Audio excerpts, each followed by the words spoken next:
Beasts are attracted to crystal deposits. Song smiled at their reaction. The deeper you go, the stronger the mana density, and the more dangerous the visitors it attracts. And remember, these aren't normal monsters. They're the abyssals from the hordes the army fights. Several students tensed again. But don't worry, Song smiled. We maintain rotating guards down to 150 meters to eliminate any displaced monsters. The mana-hungry beasts in this zone are more pathetic than dangerous, really. If you want to understand how it's similar to the outer forests, though, concentration increases more rapidly down here. At 100 meters, the density barely equals that of the iron ring outside, relatively safe. Though at 200, he made a significant pause. Well, let's say there's a reason only specialized teams venture that deep. They stopped in a small cavern, where crystal veins glowed faintly in the walls. Ren examined the veins. Knowledge flowed. These iron crystals were just the beginning. The ones he needed, the bronze ones, formed lower down, where mana was denser. Song continued, answering another student's question about monsters while demonstrating basic extraction techniques. The monsters in the depths are in many ways similar to those outside. When they lack mana, they become hungry and aggressive. The difference is that here, they have nowhere to run. There's only one way out when hunger drives them mad. Another roar, deeper than the previous one, emphasized his words. But Ren barely listened. The mushrooms in his hair pulsed ever stronger, as if detecting something in the depths. If the practice caves connected to the ancient ruins. However, Song smiled while storing his pick, not everyone fears them. Some particularly motivated students sometimes form teams and risk going beyond the safe zone. I don't recommend it, but if someone is foolish enough to try, he looked meaningfully at the gray-winged students, at least do it in groups. Ren observed Taro working on a nearby vein. His digger beetle, even unevolved, had a natural advantage in tunnels. If he could help him reach his true potential, he needed those bronze crystals for his own evolution too. But more than that, he needed an ally. Song distributed basic mining equipment, small picks, simple detectors, containment bags. Professor, a student raised her hand. Is it true we can keep what we find? Absolutely, Song nodded. Any material you obtain by your own means in these mines counts. But remember, only what you extract yourselves and only in designated areas. Though I doubt many of you will need to search so deep. Besides, after the first year, these caves barely provide useful materials. His comment was clearly directed at wealthy students who didn't need to risk themselves for a few extra crystals. Next week, Song concluded as they returned to the surface, we'll begin real excavations. Study your notes on crystallization patterns. Ren calculated. The ruins must be beyond 200 meters, where guards didn't patrol. It would be dangerous, but with the right knowledge, he just had a way to reach them without being detected. Professor Song led them back to the building and set them free.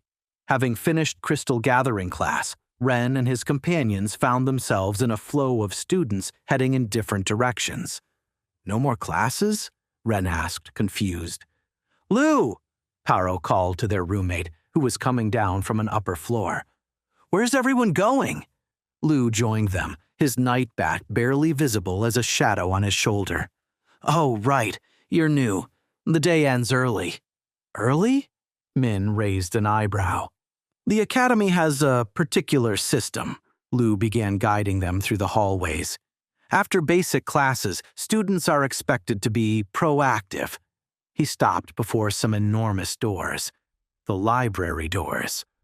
The academy library was impressive, shelves rising several stories, sections clearly marked for each beast type. Classes end early, Lou explained while guiding Ren, Taro, and Min through the corridors. They give students time to familiarize themselves with the library and gathering zones. You can study cultivation techniques specific to your beasts, Lou continued as they entered. or you can go to the gathering zones to start collecting materials. The decision is yours. Most rich family students will go straight to the library. He pointed toward a group already occupying the best tables. They have resources to buy materials, so they focus on theory. And us? Min asked. We, Liu smiled knowingly, usually divide our time. Some hours in the library, some gathering. We can't afford to ignore any opportunity. Ren observed the shelves dedicated to fungi and spores. They were considerably smaller than other sections. The library is organized by ranks, Liu explained. Basic techniques below, advanced above. Though, he looked at the mushrooms in Ren's hair, I suppose in your case, I'll only need the basic section, yes. Ren completed the phrase, though the mushrooms in his hair pulsed with deeper knowledge. For today, I recommend an hour here. Liu consulted a wall clock. Then we can eat and finally check the gathering zones. Though the first days are the worst, more competition for easy veins. Min was already examining books about water snakes. Taro hesitated between the insect section and the terrestrial beasts one. The Academy expects us to be independent, Liu continued while searching for a book for his bat. Classes are important, but what you do with your free time, he smiled. That's what really determines your success here. Ren nodded, understanding. It was a system designed to reward initiative and personal effort. Though the real knowledge was already in his head and surely wouldn't be in any book, at least he could accompany his roommates and learn how others had tried to cultivate creatures like his. After a while of studying, the boys went to eat. The iron dining hall occupied much of the first floor. It wasn't an unpleasant place. Clean floors, well-maintained wooden tables, wide windows. But compared to the other dining halls visible from there, it's part of the incentive system, Liu explained when he joined them at the table. From here, you can see the bronze dining hall, and from there, you can see the silver one.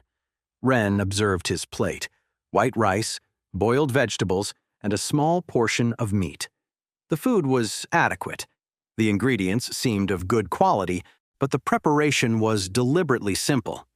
They could make it taste better. Liu pointed with his chopsticks toward the other dining sections. But then, what motivation would you have to rise in rank? Wait, that's not the end. You've just had a free taste. Now get the full story on the Pocket FM app, link in description. Check out our next video and playlist, and don't forget to like, share, and subscribe.